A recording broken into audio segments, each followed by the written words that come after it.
He pushed the door, which had been left not closed, not open, but in that ambiguous state of hesitation doors assume when the mind inside is itself ajar, and entered.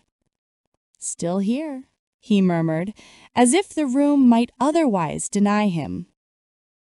The room smelled of damp plaster and solitude, and there it stood, the tree, or rather the beginning of a tree, the idea of a tree imprisoned in its first larval layers of plaster, a phantom caught in the act of becoming.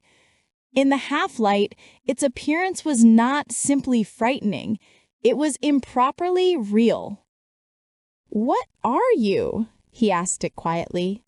"And what do you want from me?" The tree did not answer. Its silence had weight. On the table lay the catalog, thick as a tombstone. He opened it and began to examine the types: roots, fruits, leaves, trunks. A system of all that could be. "No," he said, turning pages faster now. No, this isn't right." But the haunted tree, his tree, was not there. A shudder climbed his spine. "If you're not in the catalog," he whispered, "do you exist at all?"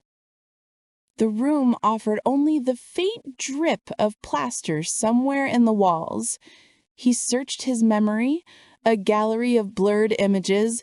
"I've seen you before," he insisted aloud, pressing his fingers to his temples. "I know I have." Somewhere he had seen the prototype for this unpleasant giant. The dictionary proved equally treacherous. "Tree," he read, his voice growing thin. "Oak, elm, beech. No." He shut the book. "So now you're anonymous," he said to the thing behind him. "Or worse." And from this lexical void, the question of authorship rose like a castle built on air, its tallest tower a suspicious nose sniffing for the bad smell. Abandoning the heavy books, he went to the window. The dawn was assembling itself mechanically, as if following instructions. His long tie slipped from his neck as if in a faint. "Pull yourself together," he told it, and perhaps himself. And then he saw.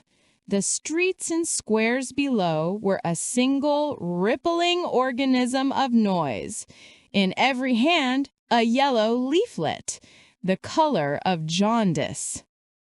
"What's that?" he said, leaning closer. Snatches of sound floated upward. "Have you seen it? They say it's enormous. A tree, but not a real one.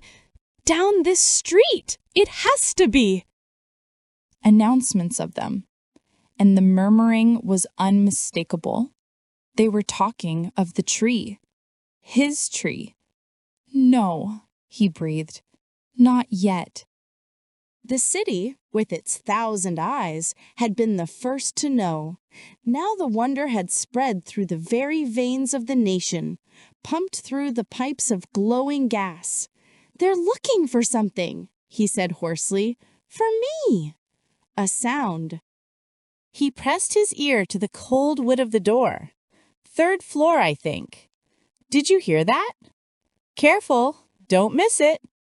Footsteps on the 1st floor landing, beginning their slow, inevitable ascent. "They're coming," he whispered to the tree. "Do you hear them?" He shut the shutters with a clatter. "Too loud," he hissed at himself. He began to run, a frantic dance, his elbows becoming weapons of chaos. "Move, move!" A stained glass lamp met the floor with a tragic sigh. "Forgive me," he muttered, stepping over it. Time was a narrowing corridor. 12 floors, he counted. 11. Trembling, he seized the creature, the unfinished skeleton of plaster and armature wire. "You're heavy," he gasped. "Too heavy for an idea." He dragged it to the balcony. 9 floors, he whispered. 8. A sharp metallic cry. No, no! A branch of iron had caught fast in the ornate railing. Let go, he pleaded, pulling. Please! It was useless. The tree now hung suspended over the abyss of the street, a grotesque pendant. 6, he said, almost laughing. You're going to outlive me. Flight was the only script left.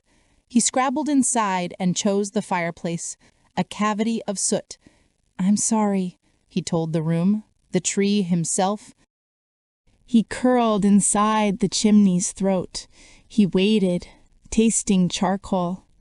They had found the apartment. Here, this is it. Look at the balcony. The door gave way. Careful, don't touch anything yet. My God. He heard the invasion, footsteps, a murmur swelling into a wave. What is that thing? Is it art? It's a tree, isn't it? They had seen it, the strange roots dangling. He could barely breathe. They'll break it, he thought wildly. They'll smash it to prove it's real. But below, the people did not cry out. A silence fell. Then a voice, clear with delight. Look, they're in the wires. What? Where? That blue. Do you see it? A murmur of agreement. They're pointing, he realized, confused. Not at the whole of it. Another voice, triumphant. It's a paintbrush. Laughter, light and relieved. Of course, how marvelous. So careless and so brilliant.